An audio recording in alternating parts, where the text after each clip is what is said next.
بسم اللہ الرحمن الرحیم۔ السلام علیکم ورحمۃ اللہ وبرکاتہ۔ ناظرین گرامی، اللہ سبحانہ و تعالیٰ نے عرش کے نیچے ایک درخت پیدا کیا ہے۔ اس کے پتے تمام خلائق کی گنتی کے برابر ہیں۔ اس کا نام ہے شجرۃ المنتہا۔ جب بندہ کی عمر ختم ہو جاتی ہے تو 40 دن باقی رہ جاتے ہیں تو حضرت اسرائیل علیہ السلام کے سامنے اس کا ایک پتا گر جاتا ہے۔ اس پر اس بندے کا نام لکھا ہوتا ہے۔ اس وقت کے تمام فرشتے اس کو مردہ کہتے ہیں، یعنی مردوں میں شامل کر لیتے ہیں، اور وہ دنیا میں 40 دن تک زندہ ہے۔ جب 40 دن پورے ہو جاتے ہیں تو ملک الموت اس کے پاس آتا ہے اور اس کے سامنے بیٹھتا ہے۔ اس وقت بندہ اپنی بیماری کی تکلیف میں ہوتا ہے۔ جب ملک الموت کو دیکھتا ہے تو گھبرا کر پوچھتا ہے کہ تم کون شخص ہو اور تمہارا کیا ارادہ ہے؟ وہ کہتا ہے کہ میں ملک الموت ہوں، مجھے تمہاری روح قبض کرنے کا مجھ کو حکم ہوا ہے۔ یہ سن کر وہ منہ پھیر لیتا ہے اور آنکھیں بھترا جاتی ہیں۔ ملک الموت کہتا ہے تو مجھ کو نہیں پہچانتا، میں وہ ہوں کہ تیری اولاد اور تیرے ماں باپ کی روح قبض کی ہے، اور آج تیری روح قبض کروں گا، اور تو دیکھ لے گا اپنی اولاد اور اقارب کو۔ میں وہ موت ہوں کہ اگلے لوگوں کو فنا کر چکا ہوں۔ وہ لوگ تجھ سے زیادہ مالک اور اولاد اور قوت رکھتے تھے۔ تو نے دنیا کو اس کا حال کیسا دیکھا؟ بندہ کہتا ہے میں نے دنیا کو بے وفا اور مکار پایا۔ پھر اللہ تعالیٰ کے حکم سے دنیا اس کے پاس آئے گی اور کہے گی، اے نافرمان، تو نے اپنے رب کی کس قدر نافرمانی کی اور کس قدر تو نے گناہ کیے۔ تو نے نصیحت کی بہت ساری باتیں سنی، لیکن تم نے جانا کہ ہم دنیا میں ہمیشہ رہیں گے۔ یاد رکھو کہ میں تجھ سے اور تیرے اعمال سے بیزار ہوں۔ پھر اس کا اعمال اس کے سامنے آئے گا اور کہے گا، اے نافرمان، تو نے ناحق طریقے سے مجھ کو حاصل کیا۔ اگر تو غریب اور مسکین پر خرچ کرتا ہے تو آج تیرے کام آتا۔ روایت میں ہے کہ جب آدمی کی زبان بند ہو جاتی ہے، 4 فرشتے اس کے پاس آتے ہیں اور سلام کرتے ہیں۔ پہلا فرشتہ آتا ہے، وہ بعد السلام کہتا ہے، اے بندے اللہ کے، میں تیری روزی پر موکل تھا۔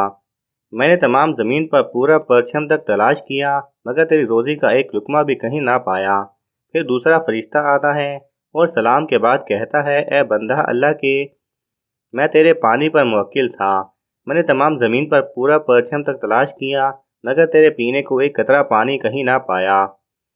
پھر تیسرا فرشتہ آتا ہے اور سلام کے بعد کہتا ہے، اے بندے اللہ کے، میں تیری سانس پر موکل تھا۔ میں نے تمام زمین پر پورا پرچم تک تلاش کیا، مگر تیرے واسطے ایک سانس بھی کہیں نہ پایا جاتا ہے۔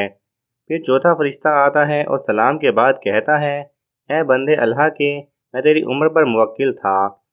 میں نے تمام زمین پر پورا پرچم تک تلاش کیا، مگر تیری عمر کا ایک حصہ بھی نہیں پایا۔ اس کے بعد نامہ اعمال لکھنے والے 2 فرشتے اس کے پاس آتے ہیں اور سلام کے بعد کہتے ہیں، بندے اللہ کے، ہم تیرے اعمال لکھنے پر موکل تھے، اور نامہ اعمال اس کو دکھائیں گے اور کہیں گے، دیکھ یہ تیرا نامہ اعمال ہے۔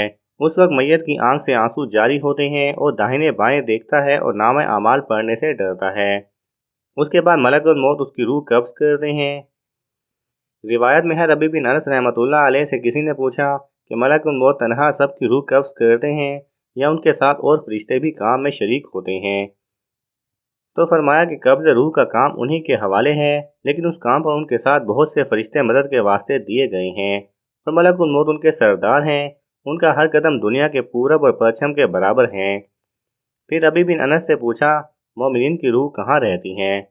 فرمایا 7ویں آسمان کے اوپر، سدرۃ المنتہا کے پاس۔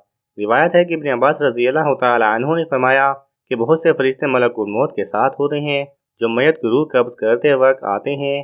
ان میں سے بعض فرشتے روح کو لے جاتے ہیں اور بعض فرشتے میت پر دعا کرنے والوں کے ساتھ آمین کہتے ہیں، اور بعض میت کی مغفرت کی دعا کرتے ہیں جب تک کہ اس پر جنازہ کی نماز نہیں پڑھی جاتی۔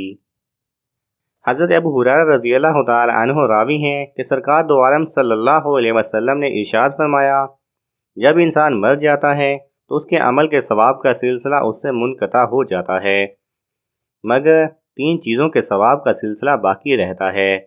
نمبر 1 صدقہ جاریہ، نمبر 2 علم جس سے نفع حاصل کیا جائے، اور نمبر 3 صالح اولاد جو مرنے کے بعد اس کے لیے دعا کرے۔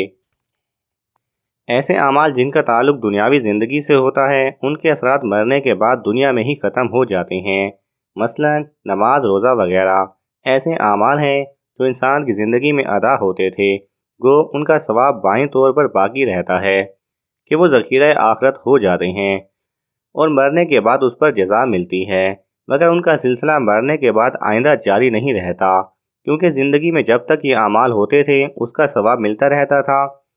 جب زندگی ختم ہو گئی تو یہ اعمال بھی ختم ہو گئے، اور جب یہ اعمال ختم ہو گئے تو اس پر جزا و سزا کا ترتب بھی ختم ہو گیا۔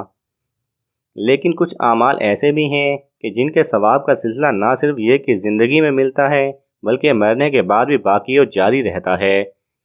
ایسے ہی اعمال کے بارے میں اس حدیث میں ارشاد فرمایا جا رہا ہے کہ 3 اعمال ایسے ہیں کہ زندگی ختم ہو جانے کے بعد بھی ان کے ثواب کا سلسلہ برابر جاری رہتا ہے اور مرنے والا برابر ان سے منتفع ہوتا رہتا ہے۔ پہلی چیز صدقہ جاریہ ہے، یعنی اگر کوئی آدمی اللہ کی راہ میں زمین وقف کر گیا ہے یا کنواں و تالاب بنوا گیا ہے یا ایسے ہی اللہ کی مخلوق کے فائدہ کی خاطر کوئی دوسری چیز اپنے پیچھے چھوڑ گیا ہے، تو جب تک یہ چیزیں قائم رہیں گی اور لوگ اس سے فائدہ اٹھاتے رہیں گے اس کو برابر ثواب ملتا رہے گا۔ دوسری چیز علم نافع ہے، یعنی کسی ایسے عالم نے وفات پائی جو اپنی زندگی میں لوگوں کو اپنے علم سے فائدہ پہنچاتا رہا اور پھر اپنے علوم و معارف کو کسی کتاب کے ذریعے محفوظ کر گیا جو ہمیشہ لوگوں کے لیے فائدہ مند اور رشد و ہدایت کا سبب بنی، یا کسی ایسے آدمی کو اپنا شاگرد بنا گیا جو اس کے علم کا صحیح وارث ہے جس سے لوگ فائدہ اٹھا سکتے ہیں، تو یہ سب چیزیں ایسی ہیں جو زندگی ختم ہونے کے بعد اس کے لیے سرمایہ و سعادت ثابت ہوں گی اور جن کا ثواب اسے وہاں برابر ملتا رہے گا۔ تیسری چیز اولاد صالح ہے۔ ظاہر ہے کہ کسی انسان کے لیے سب سے بڑی سعادت اور وجہ افتخار اس کی اولاد صالح ہوئی ہوتی ہے، اس لیے کہ صالح اولاد نہ صرف یہ کہ ماں باپ کے لیے دنیا میں سکون و راحت کا باعث بنتی ہے، بلکہ ان کے مرنے کے بعد ان کے لیے وسیلہ نجات اور ذریعہ فلاح بھی بنتی ہے، اور اس طرح سے کہ لائق و نیک لڑکا اپنے والدین کی قبروں پر جاتا ہے، وہاں فاتحہ پڑھتا ہے، دعائیں مغفرت کرتا ہے، قرآن پڑھ کر ان کو بخشتا ہے اور ان کی طرف سے خیرات و صدقات کرتا ہے، اور ظاہر ہے کہ یہ سب چیزیں مردے کے لیے ثواب کا باعث ہیں جن سے وہ اخروی زندگی میں کامیاب ہوتا ہے۔ دعا ہے کہ اللہ سبحانہ و تعالی ہم سب کو عمل کرنے کی توفیق عطا فرمائے، آمین۔ ناظرین گرامی، اگر یہ ویڈیو آپ کو اچھی لگی تو اس ویڈیو کو لائک اور اپنے دوستوں کے ساتھ شیئر کرنا نہ بھولیں۔ جزاک اللہ خیرا۔